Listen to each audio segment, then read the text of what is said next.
Romans 13:1-2. Let everyone be subject to the governing authorities, for there is no authority except that which God has established.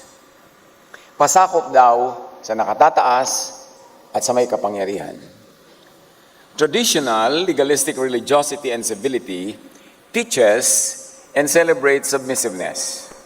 And indeed, healthy and proper levels of submission to authority, to the system, is necessary for social order, productivity, fruitfulness, and civil peace.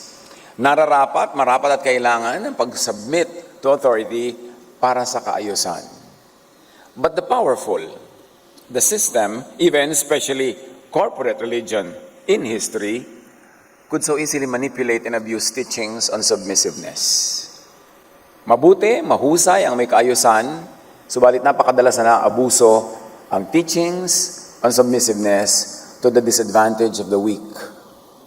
To the point of disenfranchising, disempowering, and exploiting the weak and naive faithful.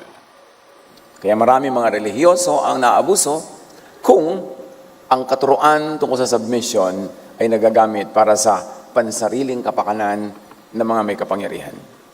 Meanwhile, Jesusness teaches and promotes a lifestyle that is fruitful, restful, free, delightful, and full of life. John 10:10, Jesus says, "The thief comes only to steal and kill and destroy. I have come that they may have life and have it to the full." They referring to the sheep under the shepherd.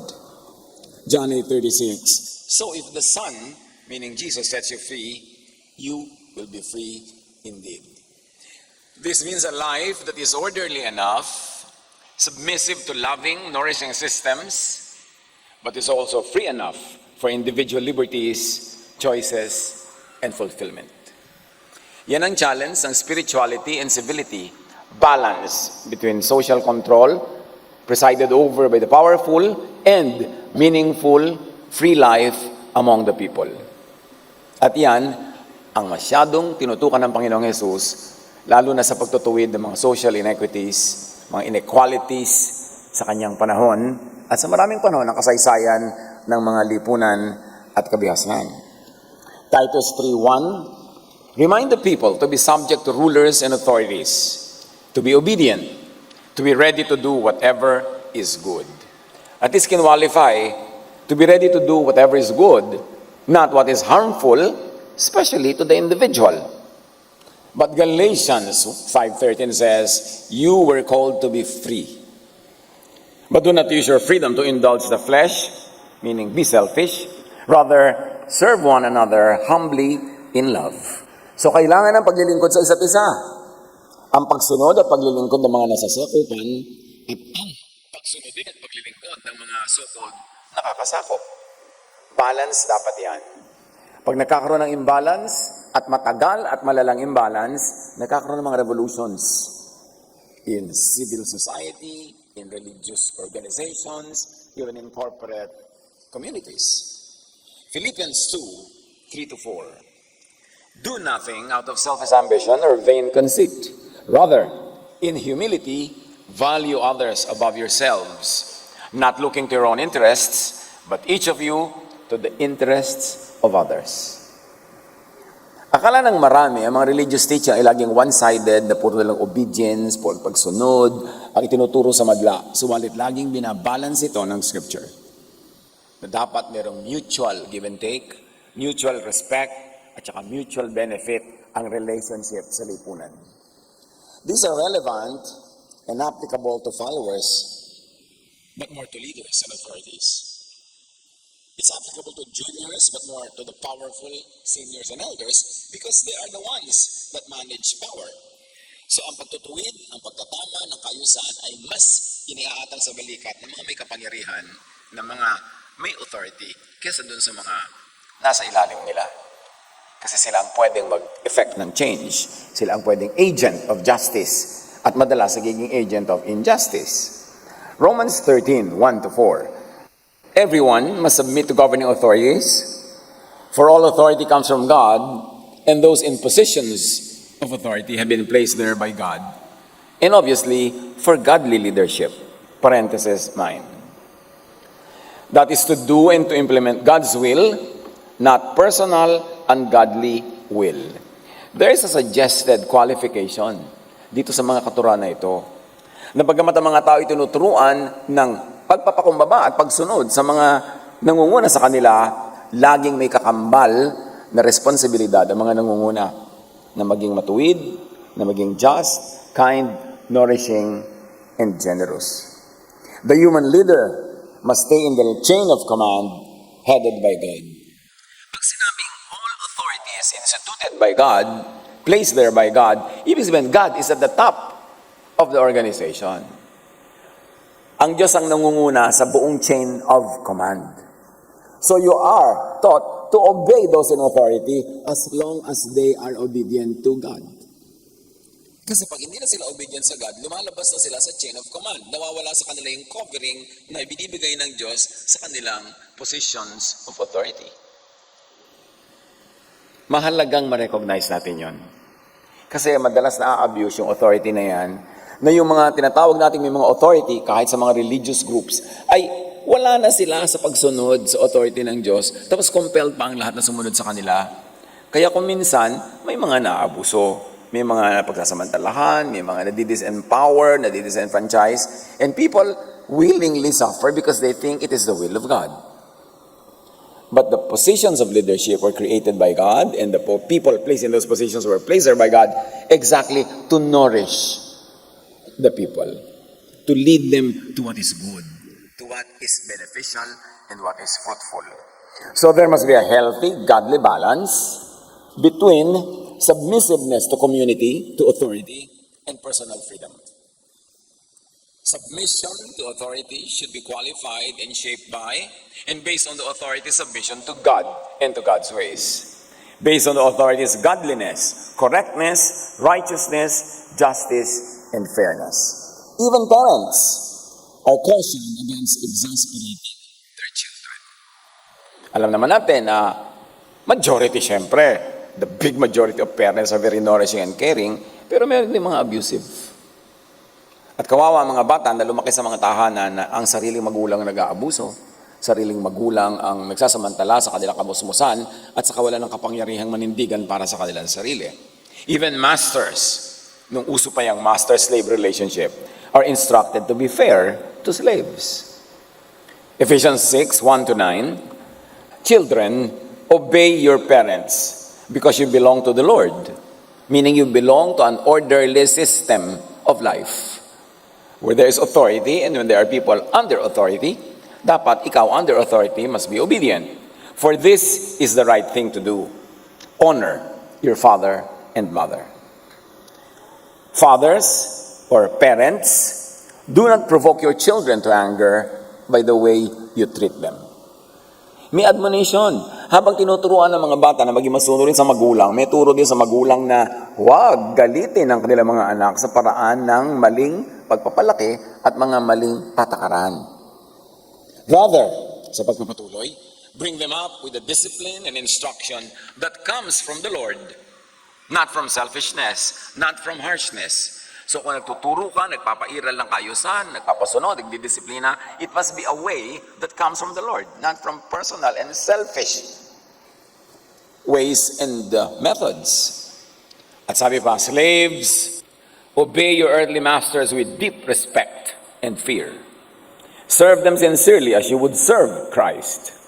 Kung paano daw tayo maglilingkod mismo sa Diyos, dapat ganun tayong katapat kung sa sino man na nakatataas sa atin, sa ating pinamamasukan. Serve them sincerely as you would serve Christ. Masters, may kakambal, treat your slaves in the same way.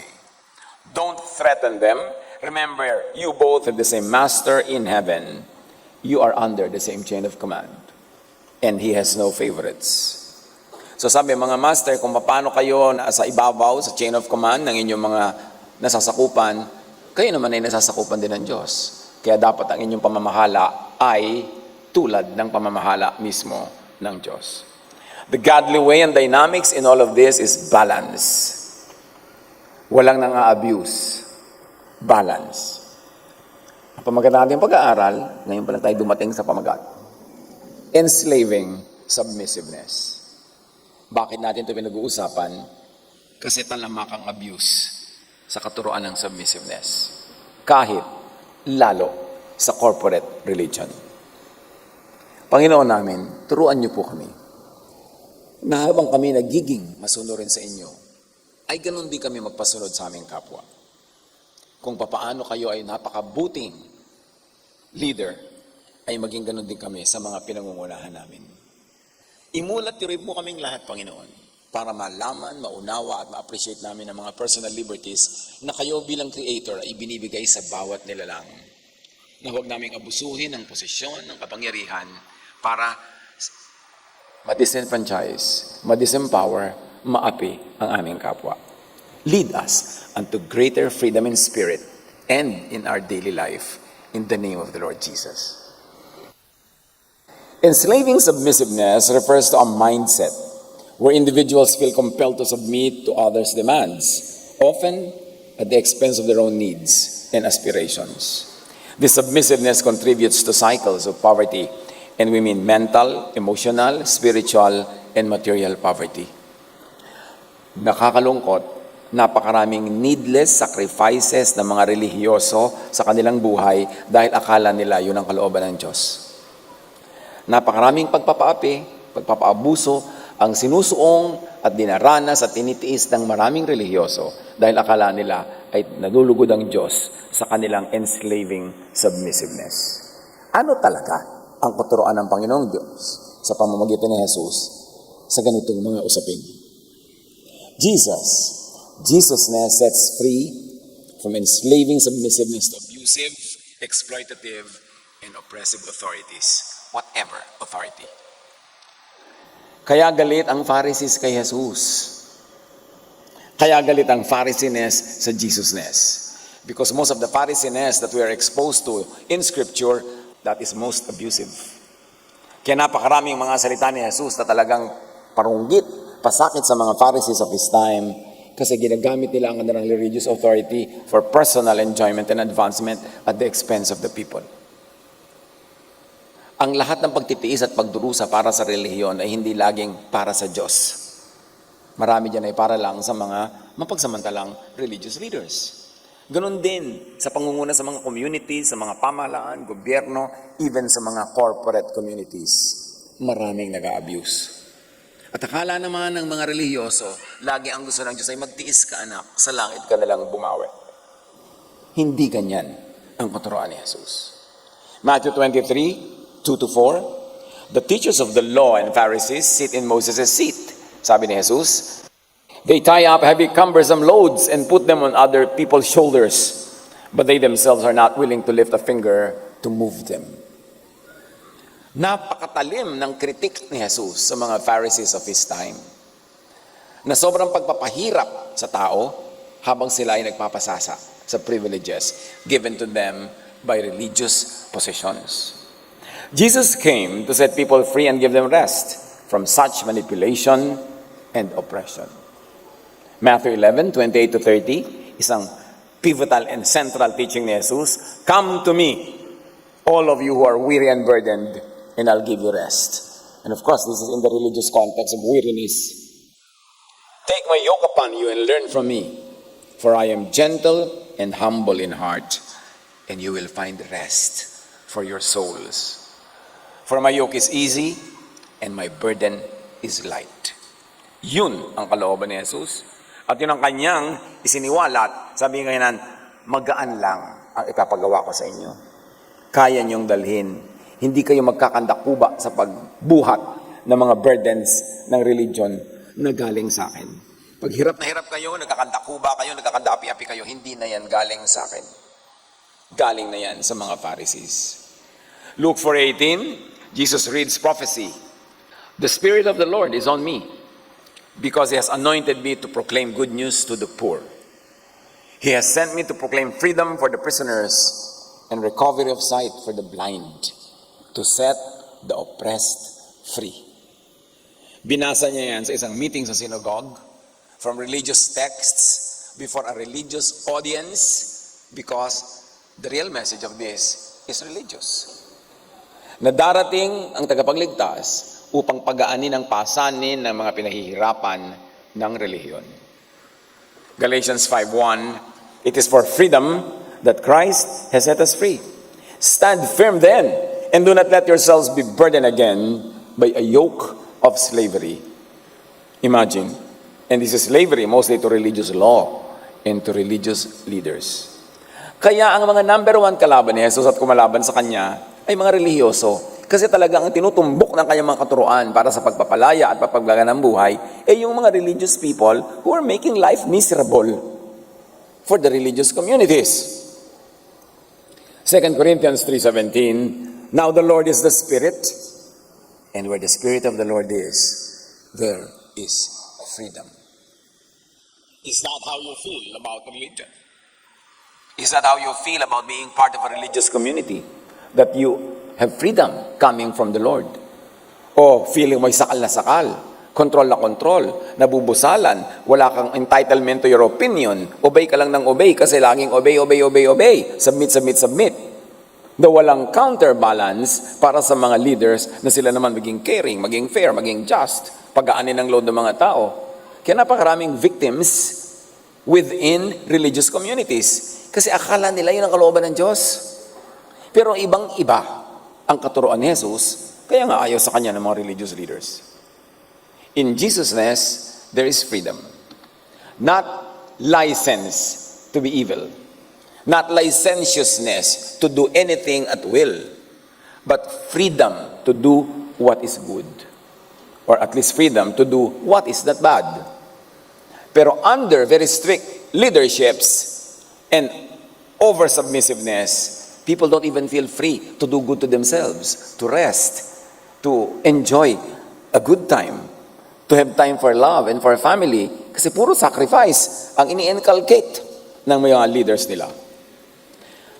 What is and how is the fate of the overly submissive? Ano ang sinasapit? Ano ang nagiging kapalaran ng blindly, overly submissive? Kahit kanino. Overly submissive sa husband, overly submissive sa magulang, overly submissive sa mga leaders na hindi godly ang pamamahala. The overly submissive who are usually brainwashed into mindless submissiveness. Hindi po ba dapat submissive ako sa husband dahil sabi ng scripture? Pero sabi sa scripture, husbands, love your wife. Hindi nga po lambing binubuhusan po ako ng kumukulong tubig. So, magsasabit ka, sabi mo, sige, hotter. Kasi submissive ka. Yung pinaplansya yung mukha mo pagka mainit ang ulo niya. Sasubmit ba dapat doon? Hindi ganun ang katuruan ni Jesus. Kasi ang teaching ng submission, may kakambal na teaching ng care and love doon sa sinasubmitan. Dapat may balance yun.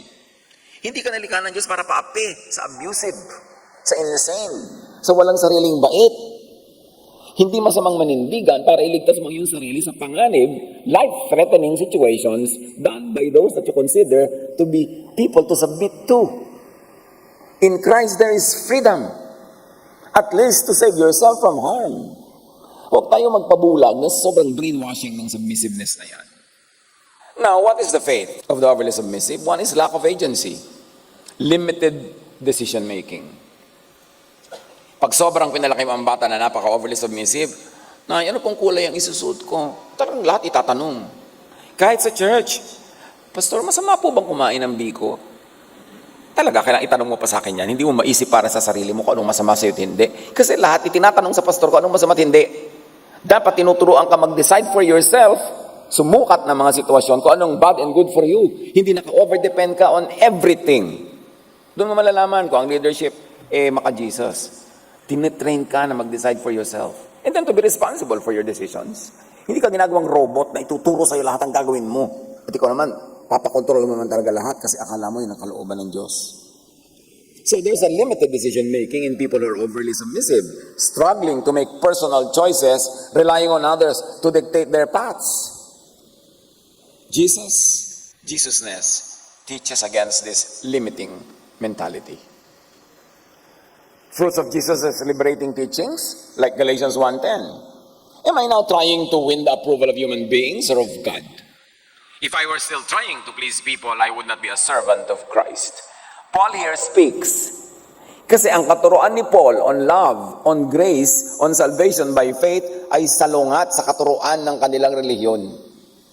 Na law, righteousness by works, yun ang turo. Ang inireveal ni Jesus kay Paul, yung love and grace of God, kaya yun ang tinuturo niya. Kaya sabi niya, sa tingin niyo ba, nagpapakyut ako sa mga religious leaders natin? Hindi. Sa tingin niyo ba, nagsasubmit ako sa dati nilang turo? Hindi. Kasi kung gagawin ko yon, ganon, I will not be a servant of Christ. Because the message of Christ to me is love and grace of God. At salungat yon sa grain ng ating traditional religion. Kaya galit yung mga traditional religious leaders kay Paul. Servanthood to Jesus is incompatible with pleasing people, especially the usual religious authorities, like the teachers of the law and Pharisees. Kaya yan ang kalaban ni Jesus, at natural naging kalaban din ni Paul, and eventually, ng ibang mga disciples who grew into understanding the dogma, the teaching of love and grace. The new revelation, the new teaching of Jesus on love and grace, the new so-called wine, could not be contained in the old wineskin of traditional religiosity. Luke 5:37 to 38, referring to the new wine, meaning the new teaching of the Holy Spirit about God's love and grace. And no one pours new wine into old wineskins. Otherwise, the new wine will burst the skins, and the wine will run out, and the wineskin will be ruined. Ang lalagyan kasi ng alak nung araw, mostly mga balat ng hayop. At pagka luma na ang alak, hindi siya pwede ilagay sa bagong lalagyan kasi sasabog. Mga chemical reaction. Butas yung lalagyan. No, new wine must be poured into new wineskin. And what is the new wine being discussed here? The teaching of Jesus about the love of the Father. That to believe in that love is to be saved. Believe in the Lord Jesus and you will be saved. Believe in His teaching that God loves you, and when you believe in that love becomes effective in your life, and then you are declared righteous, not because of obeying the law, but because you believe in God's love. But you have faith in God's grace. So yun ang new wine. So hindi yun pwede, hindi yun kasya sa old wineskin, yung religion nila noon, mga katuruan nila noon, dogma nila noon, hindi bagay, hindi tugma. So kailangan mo ng bagong lalagyan, bagong utak, bagong mentality, bagong puso, bagong pananaw para mag-work yung new wine. To submit to Jesus' teachings, believers and followers have to be born again into a new person, a new heart, a new mind, a new spirituality. Kaya new wine in new wineskin. New covenant, New Testament. Puro new. Ibig sabihin, pinalitan ng old. At yun ang tunggalian nung panahon ni Jesus. Yung new teaching na daladala niya as representative of the Father, as a voice of the Spirit, yung new teaching niya against the old teaching ng kanilang traditional religion. Kaya ang talagang kumalaban ng gusto kay Jesus, yung mga traditionalists, yung mga conservative. Romans 12:2, do not conform to the pattern of this world, but be transformed by the renewing of your mind. You see, pagbabago ng isip, hindi pwedeng the same mindset, may bagong katuroan na dinala. Katuroan nagpapalaya, imbes nagkukulong. Then you will be able to test and approve what God's will is. His good, pleasing, and perfect will. The faith of the overly submissive, over dependence on those in positions of power. This reliance can limit an individual's ability to advocate for themselves or to seek better opportunities. 1 Thessalonians 4:12, so that you will not be dependent on anybody. Healthy spirituality teaches healthy independence, autonomy from other people.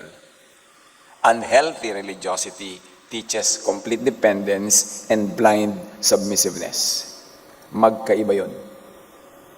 Tinuturo ng Panginoong Jesus at ang Espiritu ng Diyos na tayo mag-isip para sa ating mga sarili. Tinetrain lang tayo on how to understand verses and how to apply them, but we formulate how these are applied in our daily life. The faith of the overly submissive, excessive fear of conflict. The fear of unsettling others can discourage individuals from asserting themselves. This avoidance can lead to accepting unfavorable conditions. Jesusness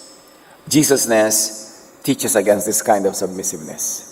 And observers note the effect of this over submissiveness. Ano bang nagiging bunga pag overly submissive, especially in religious issues? John 12:42-43. Yet at the same time, many even among the leaders believed in him. May mga naniwala kay Jesus, marami. But because of the Pharisees, they would not openly acknowledge their faith for fear they would be put out of the synagogue. For they loved human praise more than the praise from God. Nakita na nila, nadinig, pinaniwalaan si Jesus, pero ayaw nilang aminin.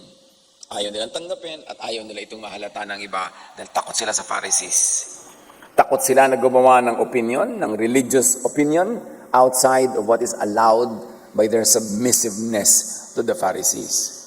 So ang talagang itinatatuan nila si Jesus dahil sa kaigustuhan nila na manatili under the good graces of the Pharisees. Maraming examples yan today. Fear of modern day Pharisees. Kala nyo ba nung araw lang may Pharisee? Ang dami-dami ngayon. Pagka ikaw, in a religious context, you have fear of asking questions, of having an opinion, of being judged and branded. You have fear of being thrown out. Effect yan. Nung fear pa rin ng mga tao noon sa Pharisees during the time of Jesus. Hindi pa rin free. Samantalang Jesus came to set us free.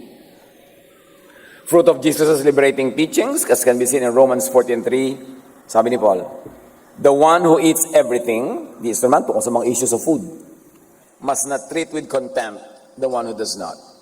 And the one who does not eat everything must not judge the one who does, for God has accepted them. This is the issue of anong pwedeng kainin ng Kristiyano. Anong hindi pwedeng kainin. Marami nakakain, yung isa kinain niya lahat. Ginudge siya nung mga namili lang ng pwedeng kainin. Yun namang mga hindi namili, ginudge sila nung mga kinain lahat. Ano sabi ni Paul? Kanya-kanya yan. Yung kumakain ng lahat-lahat, huwag yung i-judge yung konti lang kinain na dahil mapili. At yung mapili ka, huwag mong i-judge yung kinain niya lahat. Ganun. Kanya-kanya tayo ng report sa Diyos. Kung paano natin ini-interpret at ina-apply sa buhay natin ang mga ganyang bagay. Na actually, kahit tungkol sa pagkain, malayo naman sa bituka. Malayo sa tunay na issue ng kabanalan, ng kabutihan, ng pagiging godly. So, anong lesson dito from Paul? Hindi lahat uniform, hindi lahat standardized. May space for kanya-kanyang applications. Up to a point, kanya-kanyang degrees of freedom yan. We all report directly to God, not to one another. Well, in an organization, report to one another for the sake of order, but actually in the spirit and in the spiritual world, you report directly to God. Dapat alam natin yun para hindi tayo sobrang controlled ng kapwa. Jesusness teaches and encourages healthy degrees of self-assertion. Na hindi na-encourage ng mga makalumang mga katuroan mula sa parental authority, ganoon din sa religious authority, huwag kang sasagot.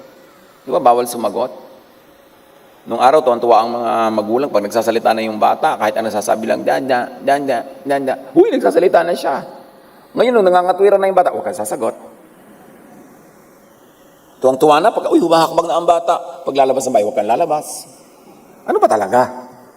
Ano ba talaga ang role ng mga parental and family authorities? Again, babalikan natin ang katuruan ni Jesus. Mutual respect, mutual benefit, and a relationship premised on the leadership of God, not on individual choices of the person. John 9:24-27. A second time they summoned the man who had been blind. Ito yung bulag na pinagaling ni Jesus at biglang nakakita. Ayaw maniwala ng mga religious leaders na si Jesus ang nagpagaling.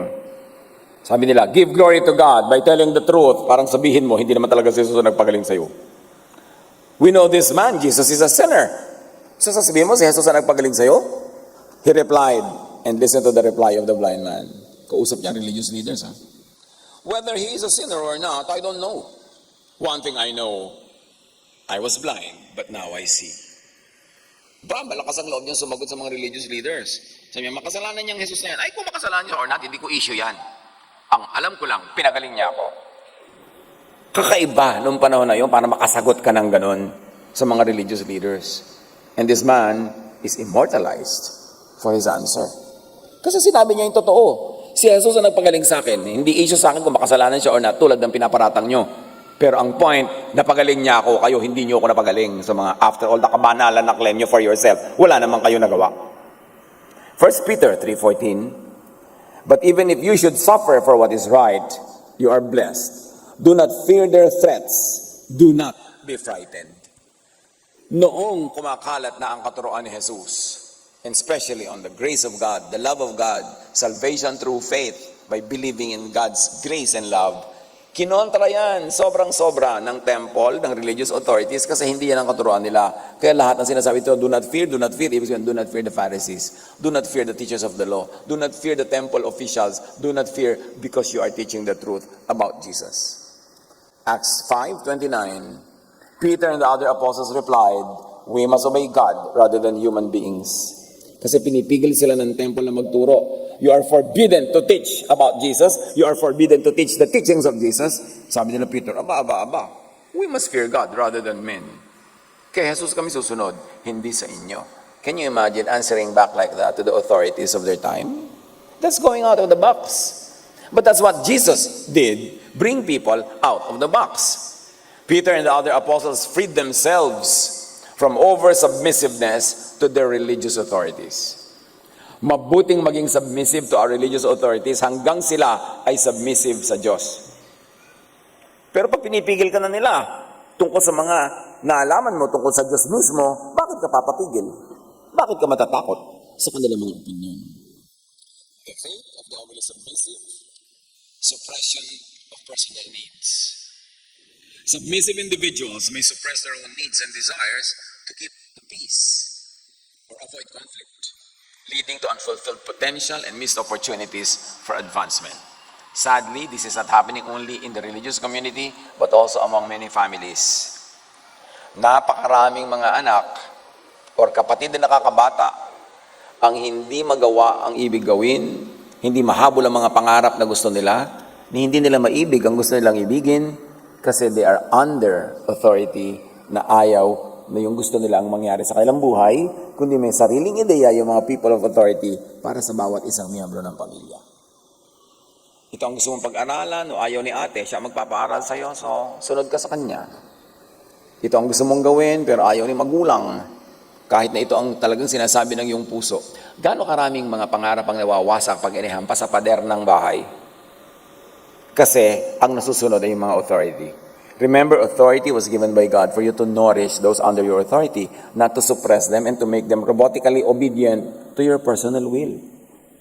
Ang mga magulang ay para inoris ang kanilang mga anak, hindi para kontrolin to the point na wala ng sariling isip, hindi matupad ang mga ibig, hindi magawa ang gusto, at buong buhay natutulak sa isang direksyon na ayaw naman nilang puntahan in the first place, pero dahil napasubo na sila, nandun na sila hanggang mamatay. Mga kabiguan, frustration, mga kalungkutan, dulot ng over-submissiveness. Luke 2:52, and Jesus grew in wisdom and stature and in favor with God and man. Jesusness is about growth and freedom to grow. Yan ang dapat nating ibigay sa isa't isa, lalo na sa ating mga nasasakupan.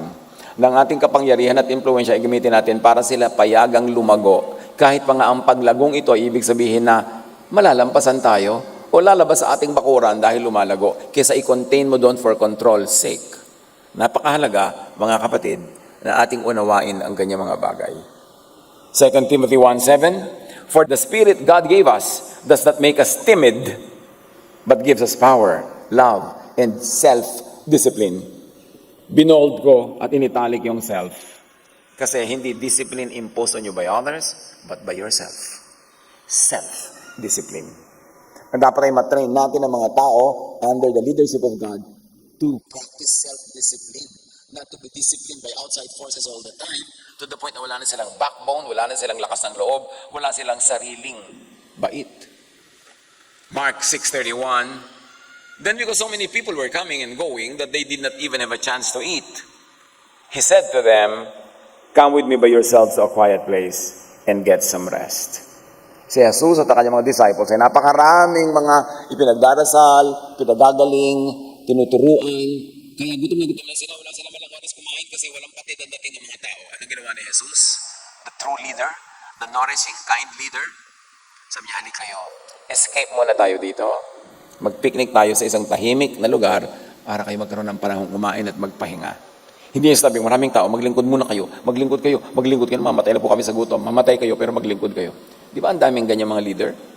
Yung mga worker hindi malang makapagpahinga, wala malang chance to enjoy kasi puro na lang work, puro na lang ministry talaga. Yung paano yung mga minister, hindi na ba yan miministeran kahit kailan? Si Jesus, sinuro niya yung paraan. Okay, alam natin, kailangan tayo ng mga tao, pero kailangan niya magpahinga, so unahin muna natin yan. Yun ang leadership na ituturo ni Jesus. And you would like to submit to such leadership. Kasi hindi ka ipinapaapi, hindi ka ipinapaabuso. Bagamat ikaw ay worker, pero mahal ka niya more than yung mga pinaglilingkuran. Hindi ka lang spare part ng machine. Hindi ka lang servant. Ikaw man ay recipient of God's kindness. So in this case, rest for the worker. The need of the worker din, at the need of the worker muna. Mahalaga yun. Nakakaramdam ba ang marami na parang yung need ko wala nang kwenta sa pagsaserve ko dito sa church, wala na, hindi na iniisip ang need ko, puro na lang kung paano ako maglilingkod, paano yung need ng mga pinaglilingkuran ko, pero ako parang hindi na ako iniisip. Nangyayari yan. Kaya pinakita ni Jesus yung example. Jesus teaches healthy degrees of self-assertion. Di ba sabi natin noon, magfo-focus na tayo sa Jesusness, how to create a loving church, how to promote and make a loving church work. Kaya ngayon, binubuting-ting na natin, iniisa-isa, paano nga ba yung Jesusness na yan? How does it work? How does it work on the ground? Ano dapat ang nangyayari sa isang loving church? How is the love of God brought down to the level of the people? How does it trickle down to everybody's level? Kaya ngayon, yan ang business natin para lalong unawain at mapairal sa ating church how to be a Jesusness church. How to run a loving church, how to make a church loving. Pupunta na tayo sa mga nitty-gritty of church life, daily life, family life, dahil dapat dun tumalab ang asin na galing sa Panginoong Diyos. Yung salt must be brought where it is needed, where flavor is needed, where preservative is needed. Kaya dapat na natin ngayong buting-tingin bawat aspeto ng ating buhay kung paano gagawing relevant si Jesus sa mga ganong parts. Luke 18:1-5, Jesus here tells and teaches, Jesus told, in a certain town, there was a judge who neither feared God nor cared what people thought. Pero judge yun, makapangyarihan. Pwede kang gawing guilty or innocent, pwede kang pagmultahin o hindi, ipakulong or not. And there was a widow in that town who kept coming to him with the plea, grant me justice against my adversary. Ang hinihingi ng widow ay justice, hindi favoran siya unfavorably or to practice favoritism, kundi katarungan lang, yung tama lang, ibigay mo sa akin. Pero pag mention ng widow, ibig sabihin socially weak itong taong ito, wala siyang husband na maasahan, and most widows, walang sariling hanap buhay, walang pera, in other words, weak. Tapos, judge yun, makapangyarihan, and presumably, ang kalaban niya, mayaman, makapangyarihan. For some time, he refused. Ayaw makinig ng judge sa babae. But finally, he said to himself, even though I don't fear God or care what people think, yet because this widow keeps bothering me, I will see that she gets justice so that she won't eventually come and attack me. Anong message ni Jesus yan? Stand up for justice. Kahit widow ka, kahit weak ka, kahit ang kaharap mo dyan sa makapangyarihan, manindigan ka, stand up for what is right. Stand up to unjust authority. Kasi siya mismo, inamin niya, ungodly naman ako, wala akong pakialam sa sabihin ng mga tao, pero matigil na lang ang babaeng ito. Ibibigay ko na ang ibig niya na katarungan. Ganon ang ibig ni Jesus. Huwag yung, paapi ka na, pasensya ka na, sige na. Magpapakounsel ka kuminsan sa religious leader, inaapi ka na, sige na, patawarin mo na, bahala na ang Diyos sa iyo sa langit. Sa langit. Ngayon po, paano ako? Di ba? Ipapaapi ka. Ipapakawawa ka. Kasi we think that is what godliness is all about. Pero no, hindi yan ang mga on the ground na turo ni Jesus. Huwag kang papi, manindigan ka, kulitin mo yung judge na yan. Huwag mo siya tigilan, huwag mo siyang tantanan. Sabi ng judge, maibigay na nga. Para din yung isang example ni Jesus, na may dumating na bisita hating gabi sa bahay nitong may bahay, wala siya maipakain. So kumakatok siya sa kapitbahay, uy, may dumating akong bisita, pautang naman ang maipapakain ko. Sabi na, kahiga na ako nakapaligid ng mga anak ko dito sa kama, tatayo pa ako, magbubukas pa ako, kuha pa kitang pagkain. Pero dahil ayaw tumigil, ang kakakatok ng tao, baka bango na nga, maibigay na sa taong ito para matahimik ako. Ganon ang gusto ni Jesus. Huwag kang tumigil, kalampagin mo, katukin mo. Kung ang hinihingi mo naman ay hindi masama, lalo na kung ang hinihingi mo ay mabuti o makakabuti sa nangangailangan, stand up for it. John 9:30-34. The man answered the religious authorities, "Now, that is remarkable. You don't know where he comes from, yet he opened my eyes." Ayun, may pinagaling na naman si Jesus. Bulag, nakakita. Tapos sabi ng mga religious authorities, hindi namin siya kilala. Hindi namin alam kung saan siya galing. Sabi, kamangha-mangha. Hindi nyo kilala? Religious leaders kayo, dapat alam nyo. Pero, napagaling niya ako. Nakakita ako. Maliit na bagay ba yan? Ba't hindi nyo siya kilala? At sabi nitong tao, "We know that God does not listen to sinners." Tapos sinasabi nyo, sinner siya. He listens to the godly person who does His will. Nobody has ever heard of opening the eyes of a man born blind. If this man were not from God, he could do nothing. Sumagot ang ordinaryong lalaking ito sa kanilang religious leaders na itinatatwa si Jesus. Di namin kung sila siya galing. Hindi nyo alam, pero ang alam ko, napagaling niya ako. Kayo, hindi nyo naman ako napagaling. Yung paninindigan na ganon. Hindi ko mo yung kaharap mo, submissive ka, kahit ano na lang sabihin nila, against the truth, against Jesus, payag ka na rin ng payag. So, sumagot siya. To this they replied, "You were steeped in sin at birth, how dare you lecture us?" And they threw him out.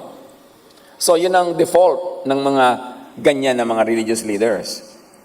Dahil yung sinabi sa kanila ay may katotohanan, ang ginawa nila, nag-counter-usig. Ang pinag-usigin nila, yung kasalanan ng tao. Makasalanan ka. How dare you na sumagot sa amin ng ganyan? Hindi naman nila kinontest yung sinasabi about Jesus na kaya magpagaling. So, ang idinuro na lang, makasalanan ka, alam namin yan. And then, tinapon nila. Idalabas sa kanilang kongregasyon. The man dared to answer firmly. Being thrown out of an outdated box actually is a reward. Itatapon niyo ako, papalabasin niyo ako, edi thank you. Kasi di mo lang ngayon, hindi na ako under your authority kasi inalis niyo na ako, edi salamat po. Hindi mo naman kawalan kung itapon ka ng mga ganyang klaseng leaders Dahil nakawala ka nga mula sa kanilang oppression. The fate of the overly submissive, inability to negotiate. Siguro gumagalaw-galaw na sa ating utak at imahinasyon. Ako ba ito? Yung pinsan ko ganun. Yung kilala ko ganun. Mabuti nga isipin natin, without judging others, but assess the situations that we are all in. Gaano tayo naapektuhan ng sobrang katuruan ng robotic submissiveness. Hindi naman tayo tinuturoan maging rebellious, maging disorderly, maging magkanya-kanya. Pero dapat yung mga excesses, yung mga abuses, ma-identify natin at palayain natin ating mga sarili dyan. Individuals may accept terms and conditions without advocating for better conditions. Jesusness teaches asking and negotiating. Hindi oo lang ng oo. Hindi po at opo all the time. Kahit mga bata, dapat tinuturuan natin na, anak, pwede ka mag-disagree sa akin. Pagka yung topic, pwede talaga. Pero pagka hindi, kailangan mag-obey ka. At malalaman mo naman kung pwede o hindi. Halimbawa, anak, pupunta tayo sa lamay ng lola. Hindi pwede hindi ka sasama. Dahil sinabi kong pupunta tayo. Pero tatanungin din kita, anak, gusto mong pumunta? Sumama sa akin sa lamay ng ninang? Pwede yun. Ibig sabihin, nasa tanong mo. Dapat binibigyan natin ng mga bata kahit ng choice na tumanggi. Hindi laging obligado sila mag-yes. Kasi what kind of tao are we going to create na hindi marunong mag-no? Hindi marunong tumanggi. Tinetrain din natin. Kaya kung minsan, niyayaya mo kahit hindi naman talaga kailangan sumama, pero ipaparamdam mo pwedeng hindi sumama para malaman niya kung kailan siya pwedeng hindi mag-agree at kung kailan obligasyon na mag-agree. Dapat klinaw yun sa mga bata. Kasi kung pupunta tayo sa lamay ng lola mo, ayun ko po tinatamad ako, nandun ang mga pinsan mo. Na paglaki mo, magiging katulong mo sa negosyo, sa buhay, aalalay sa'yo, pipick up sa'yo pag natumba ka sa kalsada, nandun ang mga kamag-anak natin, nakasama sa ating social support system, nandun ang mga pinagkakautangan natin ng loob, sasama ka. Dapat clear. At dapat nang intindihan nila kung bakit must. I-explain mo. So, may choice. Ganun kasi magturo si Jesus, hindi lahat obligasyon. Meron kang choice. So, si Jesus nagtuturo ng negotiating and asking. Matthew 7:7-8, sabi niya, ask and it will be given to you. Seek, and you will find. Knock, and the door will be open to you. For everyone who asks receives. The one who seeks finds, and to the one who knocks, the door will be opened. Si Jesus namin sabi niyan, hindi ka nagnanak, kasalanan mo. Ayaw mo mag-ask, nahihiya po ako eh. Ay di pasensya ka, magutom ka. Nahihiya ka pala eh. At yan ang hindi dapat tinuturo sa mga bata, yung excessive hiya. Nagugutom na po ako. Ang kakaya ako maingay. Kailan pa naging nakakayang magutom? Kaya iba kain tayo, sige po busog. Pero kinakain na nung large intestine niya, yung small intestine. Kasi puro hiya ang itinuro ng magulang. Walang assertiveness, walang asking. Hindi masamang humingi. Lalo't kung hindi masama yung hinihingi. As far as Jesus is concerned, sky's the limit. So you ask. You do not have because you do not ask. Sabi niya. At kahit sa buhay natin, marami mga ganun. Hindi ka humihingi, so hindi ka binibigyan. Kahit sa mga sweldo sa opisina. Hindi kasi uso sa culture natin yan. Yung pupasok ka sa office ng manager, bigyan niyo po ako ng raise. Aba, bakit? Mula nung ako ang umupo sa desk ko, natipid natin ang kuryente sa opisinang ito by 30%. Patay ako ng patay ng switch. Mula nung ako ang nagkontrol ng stocks natin, nabawasan ng 50% ang nawawalang karne sa ating kusina. Mula nung ako ang nagbantay ng bandy clock, nakatipid tayo sa labor ng mga tao na hindi na sila late dumarating, kaya kailangan ko ng raise. Ang hinihingi ko sa inyong raise ay wala pang 10% ang natipid ng kumpanya dahil sa effort ko. Tingnan nyo kung hindi bigay. Pag hindi ibinigay, layasan nyo. Dahil ang galing-galing nyo, mapapakinabangan kayo sa ibang lugar. Pero nag-aantay ka tapunan ka ng raise, hindi mangyayari yon. Kasi sa atin, pag hindi kumikibo, therefore contented. Nagtuturo si Jesus ng ganon. Pero huwag naman kayong brusko manghingi at lalo kung wala namang katwiran. Pero sabi niya, ask. Especially if it is correct. It is rightful. It is just. Ask for it. You will get it. Matthew 15, 24 to 28. Jesus to the Gentile woman. Alam niyo, si Jesus noong una, nililimit niya daw yung ministry niya sa mga kapwa Hudyo. Pero actually, pinalaki niya yung ministry niya to the whole world. But initially, he answered, I was sent only to the lost sheep of Israel. The woman came and knelt before him. Kala nyo ba napigil yung babae, may hinihingi sa kanya, ipagalingin niyo pong anak ko. Sabi, hindi ka naman Jew. I was sent only to the lost sheep of Israel. Lalo naman itong babaeng lumapit at lumuhod ba? Hindi siya nagpaawat. Lord, help me, she said. He replied, it is not right to take the children's bread and toss it to the dogs. Kasi alam niyo, kasabihan ng araw ng mga Hudyo, yung mga Gentile dogs. Yes, it is, Lord. She said, even the dogs eat the crumbs that fall from their master's table. Then Jesus said to her, woman, you have great faith. Your request is granted. And her daughter was healed at that moment. Kung mahihain tong nanay na to, lumapit siya kay Jesus, pagalingin niyo po ang anak ko. Hindi ka naman Hudyo, Gentile ka, hindi ka kasali sa mga papagalingin. Lumuhod pa, lalo niyang ginawang clear yung kanyang request. Sabi niya, opo nga, aso kami, pero di po ba kahit naman aso nakakakain ng mga pispis at mga mumo na lalaglag sa mesa ng amo? Sabi niya, you pass the test, kahanga-hanga ang iyong pananalig. Pananalig sa kabutihan ng Diyos, na ang Diyos ay mabuti sa Jew at sa Gentile. Na ang Diyos ay gracious and loving kahit kanino, kahit na parang ayaw ng religion sa iyo, pero ang Diyos is above and beyond religion. At nakita natin totoo yun. That her request was granted. Kawawa ang mga bata na ang mga magulang ay sobrang mahihain at mga kimi at torpe. Kasi wala silang mahihingi na pagpapala para sa kanilang mga anak. Wala silang maiiwing biyaya. Kasi puro hiya ang inatupag nila. But Jesus teaches this kind of assertion of self. So here, self-assertion is rewarded. The faith of the overly submissive, excessive fear of rejection. The fear of rejection or backlash can prevent individuals from asking what they deserve. Jesus teaches against excessive, counterproductive want or need for acceptance by others at the expense of one's fulfillment and fruitfulness. Ang tunay na nakakaranas ng teaching and love of Jesus ay pinapalaya ang sarili sa sobrang pagkakandarapang ma-accept ng iba. Some people will like you, some won't. Hindi mo kailangan laging i-please ang lahat ng tao, especially at the expense of your own well-being. Galatians 1, 13 to 17. But when God, who set me apart from my mother's womb and called me by His grace, was pleased to reveal His Son to me so that I might preach Him among the Gentiles, my immediate response was not to consult any human being, mga religious authorities, kasi kukontrahin at pipigilin lang nila ako. Si Pablo ito, ang kinukwento niya, nung ipinakita sa akin ng Diyos, ang tunay niyang pagmamahal sa pamamagitan ni Jesus. Nung naunawa ko na ang kaligtasan ay sa pananampalataya at hindi sa pagsunod sa mga kautusan. Nung naintindihan ko ang love and grace of God, sabi niya ganoon, hindi ako kumonsulta sa mga existing leaders ng religion kasi iba ang pananaw nila ako, kontrahin lang nila ako. At sa pagpapatuloy ni Pablo, I did not go up to Jerusalem to see those who were apostles before I was, but I went into Arabia. Kasi noon, established na yung mga leaders ng Christian community.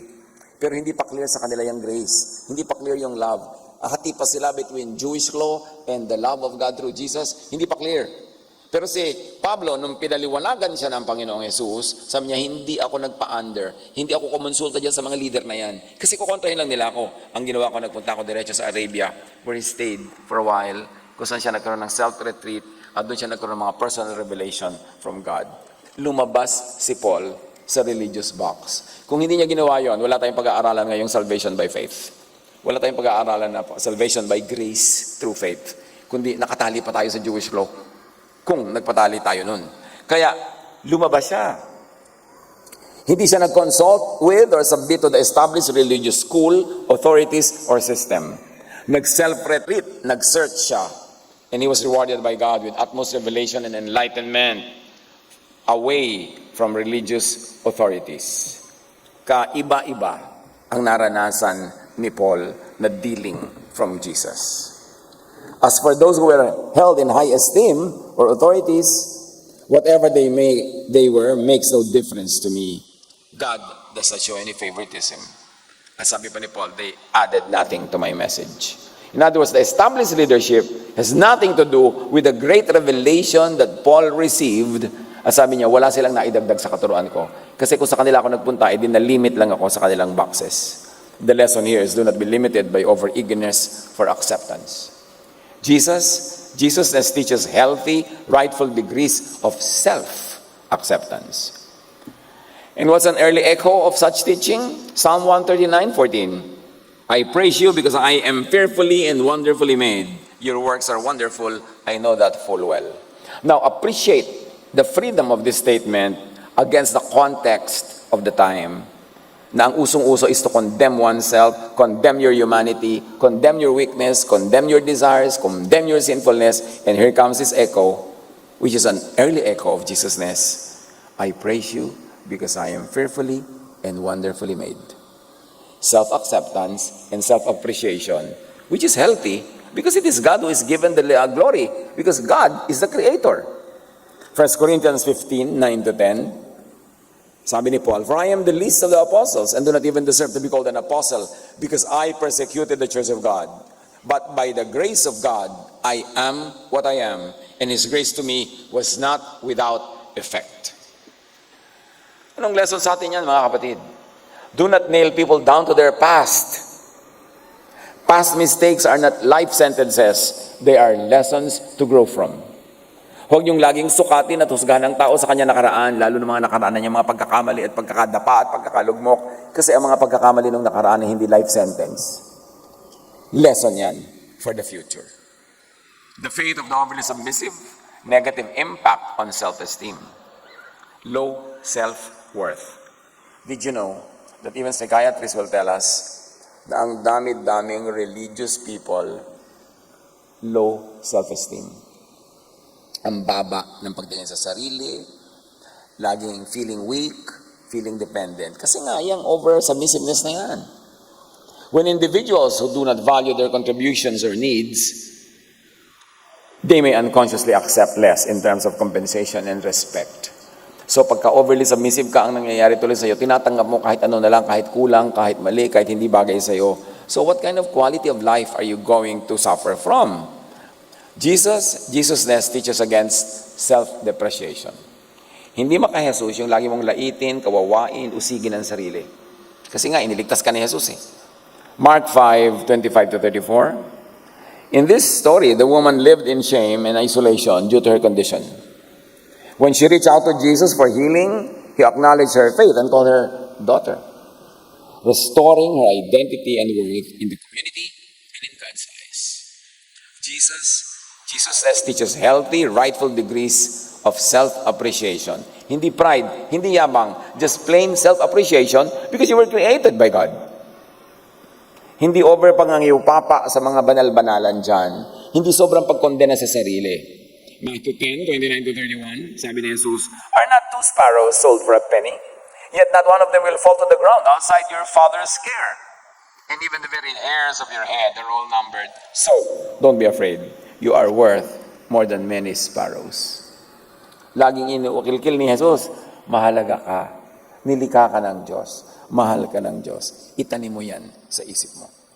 Jesus teaches against damaging a person's self-esteem.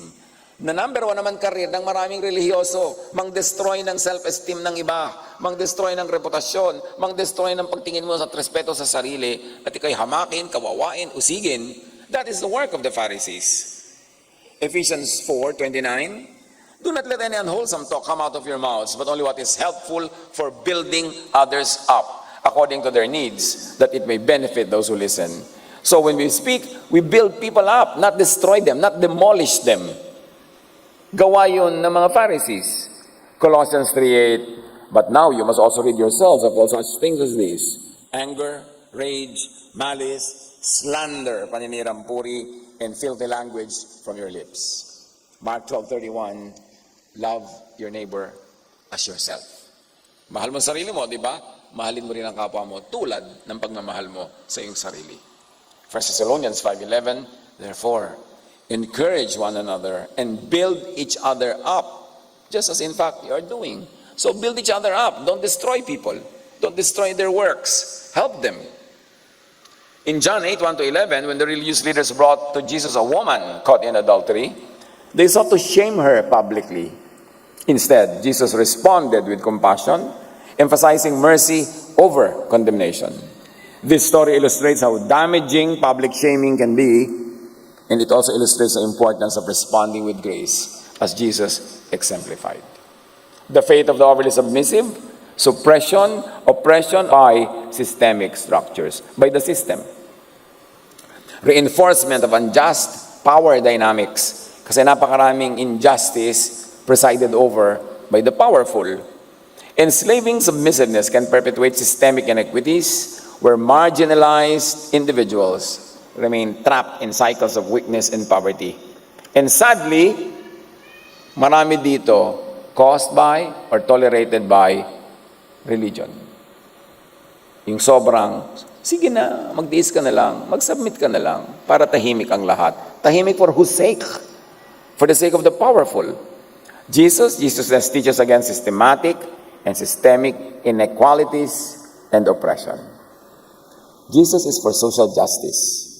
Matthew 23:23, woe to you, teachers of the law and Pharisees, you hypocrites, sabi ni Jesus. You have neglected the more important matters of the law, justice, mercy, and faithfulness. James 5:4 echoes this. Look, the wages you have failed to pay the workers who mowed your fields are crying out against you. The cries of the harvesters have reached the ears of the Lord Almighty. Yung mga nagpapayaman at the expense of others, exploiting the poor and the weak, yan yung mga kinikriticize dito. Isaiah 1:17, learn to do right, seek justice, defend the oppressed, take up the cause of the fatherless, plead the case of the widow. As you can see all throughout the scriptures, maraming nangingibabaw ng mga teaching para magkaroon ng kaayusan, magkaroon ng katarungan, at magkaroon ng shared benefit ang lahat sa orderly society. Hindi lang para sa ikabubuti ng mga nagahari. Galatians 3:26-29, so in Christ you all are children of God through faith. You see the equality? There's neither Jew nor Gentile, neither slave nor free. nor is there male and female, for you are all one in Christ Jesus. And yet you see a lot of oppression and suppression of women in the name of God. Pero sinabi na nga, walang male, walang female, lahat kayo equal sa Diyos. Walang slave, walang free. Yung mga status nyo sa lipunan, hindi yan ang pagparaan para kayo sukatin ng Diyos. At hindi rin racial, Jew or Gentile, lahat kayo pantay-pantay sa Diyos. Yan ba ang nakikita nating pinapairal ng religion? Isaiah 10:1, woe to those who make unjust laws, to those who issue oppressive decrees. Ang dami natin pwedeng pag-usapan tungkol dyan, mga kapatid. At pinag-uusapan natin, binubusisi, kasi binusisi yan ni Jesus. Ibig ni Jesus maituwid ang mga baluktot sa lipunan at mabigyan ng lingap ang mga sobrang naaapi ng system. Enslaving submissiveness can lead to material, emotional, and spiritual poverty. Overcoming this mindset requires empowerment, assertiveness training, and support systems that encourage individuals to advocate for themselves and pursue opportunities for growth, especially by the Church of Jesus. Kaya lang natin lagi sinasabi, together, let us make a loving church. Gawin natin talagang embassy of heaven ang church.